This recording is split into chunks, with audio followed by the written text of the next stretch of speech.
সম্পদ দিয়েছিলেন, সেই বান্দা জাগতিক সমস্ত সম্পদকে উপেক্ষা করে এক আল্লাহর সঙ্গে দেখা করার জন্য প্রস্তুতি নিয়েছেন।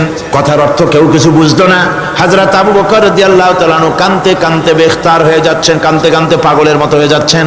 সাহাবীরা মনে চিন্তা করলেন, আবু বকর বুড়ো মানুষ, এত কাঁদে কেন হুজুর? কার না কার কথা বললেন? জ্ঞান বৃদ্ধ বয়োবৃদ্ধ হযরত আবু বকর বুঝতে পেরেছেন তামাম পৃথিবীর জাগতিক সম্পদ আল্লাহ দিতে চেয়েছেন তার হাবিবকে। তার হাবিব সমস্ত সম্পদকে উপেক্ষা করে মাওলার সঙ্গে দিদার করার জন্য প্রস্তুতি নিয়েছেন।